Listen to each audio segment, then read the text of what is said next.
What's up mga messes? Welcome back to our YouTube channel. For today's video ay ibabahagi ko po sa inyo yung mga pinag-aaralan sa OWA. At syempre, kapag kayo po ay magsisimula na sa OWA, ay itabi po muna ang inyong mga cellphone dahil ito po ay ipinagbabawal. Lalo na po yung pag-picture or pag-video sa instructor. Kung interesado ka sa videong ito, tapusin mo hanggang dulo. At syempre, kung bago ka pa lang sa aking YouTube channel, huwag mong kakalimutang mag-subscribe, pindutin ang bell para lagi kayong updated sa aking mga videos. Kaya simulan na natin!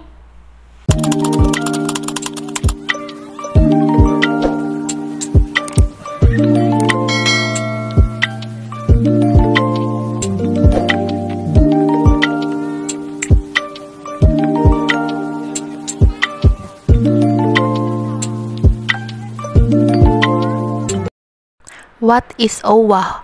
OWA is Overseas Worker Welfare Administration. OWA is a government welfare institution that protects and promotes the interests of member overseas Filipino workers. OWA seminar have 6 lessons. First, Arabic language. Second, OWA programs and services. Third, employment contract. Fourth, do's and don'ts in the Middle East.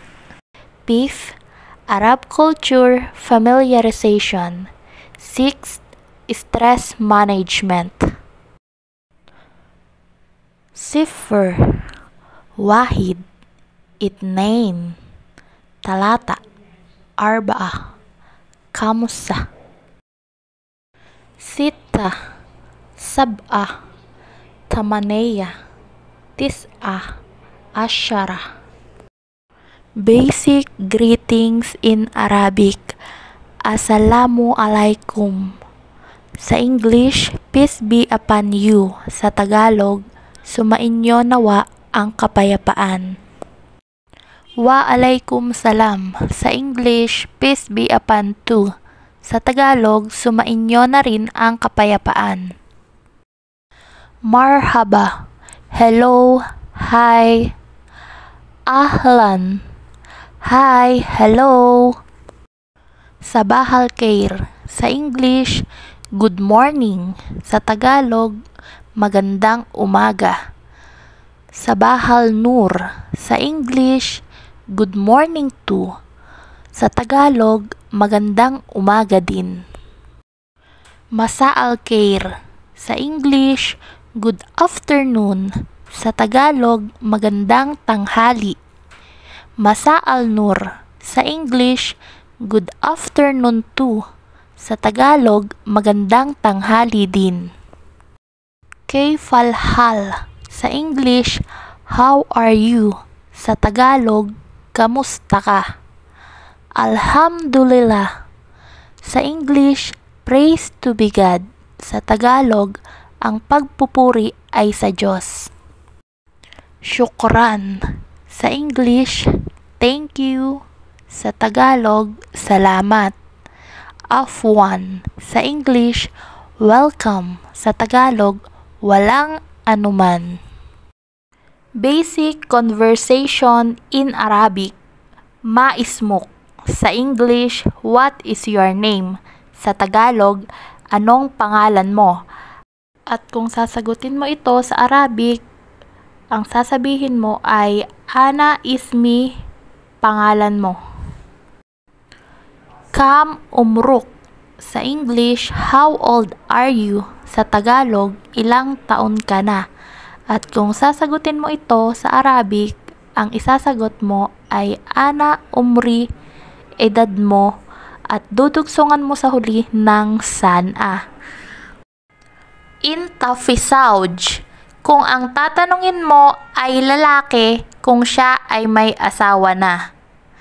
Inti fi zawj. Kung ang tatanungin mo ay babae, kung siya ay may asawa na. At ito ang isasagot mo kung ikaw ay kasal na. Aywa, Ana Fisauj. Sa English, I am married. Sa Tagalog, oo, ako ay may asawa na. At kung hindi ka pa naman kasal, ang isasagot mo, Ana Mafisauj. Sa English, no, I'm not married. Sa Tagalog, ako ay walang asawa. At ang isasagot mo naman, kung panlalaki, Ana Armal. Sa English, I am widow. Sa Tagalog, ako ay balo. At sa pambabae naman, Ana Armala. Sa English, I am widow. Sa Tagalog, ako ay balo. At sa panlalaki ulit, Ana Mutalik. Sa English, I am separated. Sa Tagalog, ako ay hiwalay. Sa pambabae ulit, Ana Mutalaka. Sa English, I am separated. Sa Tagalog, ako ay hiwalay. Sa panlalaki, Ana Asib. Sa English, I am single. Sa Tagalog, ako ay binata. Sa pambabae, Ana Asiba. Sa English, I am single. Sa Tagalog, ako ay dalaga. At kung lalaki ang iyong tatanungin, Inta Fiwalad. At kung babae naman, Inti Fiwalad. Sa English, do you have child? Sa Tagalog, meron ka bang anak? Ana Fiwalad. Sa English, yes, I have a child. Sa Tagalog, oo, meron akong anak. Ana Mafiwalad. Sa English, no, I don't have a child. Sa Tagalog, wala akong anak.